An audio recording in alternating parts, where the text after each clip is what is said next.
Hello guys, welcome back to channel ఓయివాల.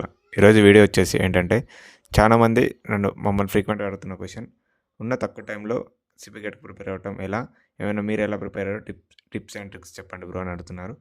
నేనైతే చెప్పదలుచుకున్నది ఏంటంటే, ఉన్న షార్ట్ టైంలో మీరు చేయాల్సిన పని, ఫస్ట్ మనం సిలబస్ కాపీ, అలాగే మనం మోస్ట్ ఇంపార్టెంట్గా చేయాల్సిన పని ఏంటంటే previous year question paper. First మనం చేయాల్సిన పని, ప్రీవియస్ ఇయర్ క్వశ్చన్ పేపర్లో ఉన్న మనకు 100 క్వశ్చన్స్ ఉంటాయి. ప్రతి ఒక్క 100 క్వశ్చన్స్ని మనం ప్రతి ఒక్క క్వశ్చన్ ఏ టాపిక్ నుంచి వచ్చిందో అది ఐడెంటిఫై చేయడం మనం చేయాల్సిన పని. అలా ఐడెంటిఫై చేయడం జరిగిందనుకో మనకి మన యొక్క కాన్ఫిడెన్స్ పెరుగుతుంది. ఎందుకంటే మనకి సిలబస్ పైన ఎంతో కొంత గ్రిప్ ఉంటుంది కాబట్టి అలా ఐడెంటిఫై చేయడం ద్వారా మనకి కొంచెం కాన్ఫిడెన్స్ పెరిగి ఓకే మనకు కూడా సబ్జెక్ట్ అంటే తెలుస్తుంది. ఎగ్జామ్ అంటే భయం లేకుండా పోతుంది. ఎందుకంటే మనం చేయాల్సిన పని ఎగ్జామ్లో వచ్చిన ప్రతి క్వశ్చన్ ఇది ఏ టాపిక్ రిలేటెడ్ మనం గుర్తుపట్టినప్పుడు మనకి అది సింపుల్గా అనిపిస్తుంది. ఆ టాపిక్ సంబంధించిన బేసిక్ నాలెడ్జ్ మనకి ఎంతో కొంత ఉంటుంది కాబట్టి ఆ టాపిక్ నుంచి వచ్చిన క్వశ్చన్ మనం ఐడెంటిఫై చేసి కరెక్ట్ ఆన్సర్ ఏదో పెట్టడం జరుగుతుంది.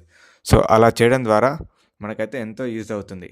మనం చేయాల్సిన ప్రతి పని ఏంటంటే ఫస్ట్ సిలబస్ కాపీ చూడాలి. తర్వాత ఏదైనా ఒక ప్రీవియస్ ఇయర్ క్వశ్చన్ పేపర్ చూసినట్లయితే అందులో ఉన్న 100 క్వశ్చన్స్ ఏ క్వశ్చన్ సిలబస్లో ఉన్న ఏ టాపిక్ నుంచి వస్తుందో మనం ఒక దగ్గర లిస్ట్ నోట్ డౌన్ చేసుకోవాలి. అలా చేయడం ద్వారా మనకి ఏ టాపిక్ నుంచి ఎక్కువ క్వశ్చన్స్ వస్తున్నాయో, ఏ టాపిక్ ఇంపార్టెంట్, ఏ టాపిక్ ఎక్కువ చదవాలి, ఏ టాపిక్ తక్కువ చదవాలి అనే ఒక క్లారిటీ అయితే మనకు వస్తుంది. కాబట్టి సో అలా చేయడం ద్వారా మనకి ఎంతో యూజ్ అవుతుంది. నేనైతే అలానే చేశాను.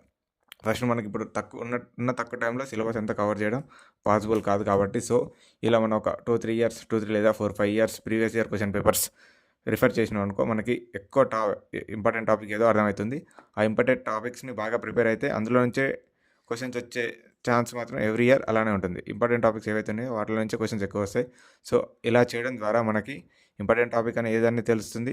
అలాగే ఏది ఎక్కువ చదవాలి, ఏది ఎక్కువ చదవద్దు అని అర్థమవుతుంది.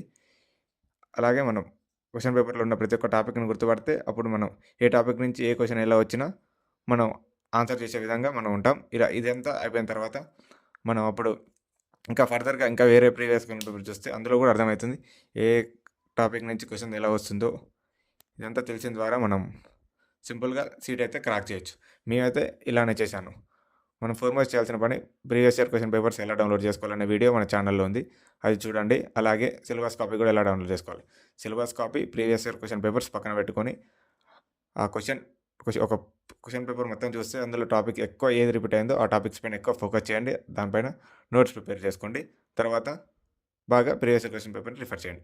ఇలా చేయడం ద్వారా మీకైతే సీట్ ఖచ్చితంగా వస్తుందని నేను చెప్పగలుగుతాను. మరిన్ని ఇలాంటి వీడియోస్ కోసం లైక్, షేర్, సబ్స్క్రైబ్. మరి ఇలాంటివి ఏమైనా కావాలనుకుంటే కింద కామెంట్ చేయండి. Thanks for watching.